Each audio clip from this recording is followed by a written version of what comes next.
Oh, intellectual property. I can tell you, having gone to San Diego Comic-Con a couple times, and New York Comic-Con, my sense is that they love cosplay, they love fan art, fan fiction, because it's secondary derivative work that just helps the fan communities get excited about stuff. So I've never really seen Marvel and DC get upset about using that stuff unless people are really trying to rip off their characters for their own commercial gain. But if you're doing sketches and things, people generally don't have a problem from what I've seen.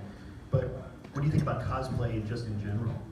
I love it. But I know that there's some legal issues with it, and I'm not really sure all the details in that area. I know, I mean, even when you go on these sites like T-Fury and all these t-shirt sites that have these parody designs and illustrations of, characters in outfits. I mean, it's not necessarily cosplay, but it's these illustrations of characters wearing these outfits that are so iconic and are trademarked. So I know that there's definitely legal concern there. I'm not really sure how that's going to end up evolving. I think if you're safe if you're not trying to use it for personal gain or for commercial purposes.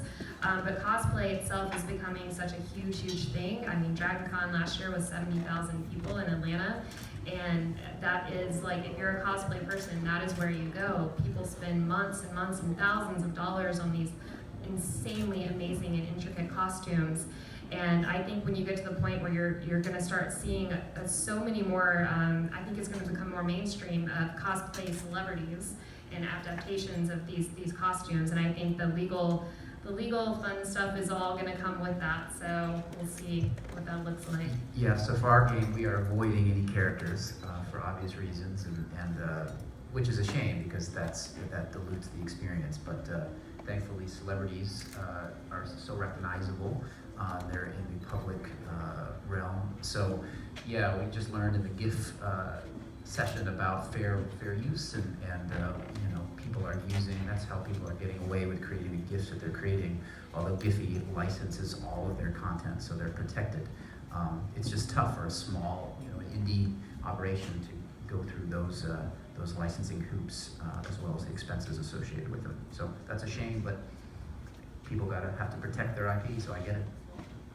I think there's always a dynamic also, like, do the characters belong to the creators and studios, or do they belong to the fans? Like, there's this sort of a lot more ownership, I think, in the sort of geeky fandoms about, like, we own these, like all the people who recut Star Wars and put it online. The whole imagine just recutting someone else's movie and putting it online unless you feel like it belongs to you and it was desecrated. Like, so I think it's like this pretty unstoppable force, and cosplay is like the spear tip at the end of it.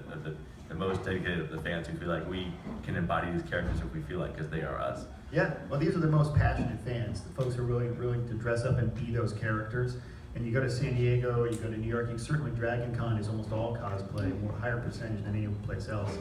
And just, they love it. I mean, they become different people, right, when you put on a costume. And so I think it allows a lot of introverted people to become extroverts and become something more than they feel they are sometimes. And in that sense, it's just tremendous. And I don't think most places have a problem with that at all, but it's when it's commercial use, and you're really trying to make money off and pervert somebody else's copyright, then they get Become a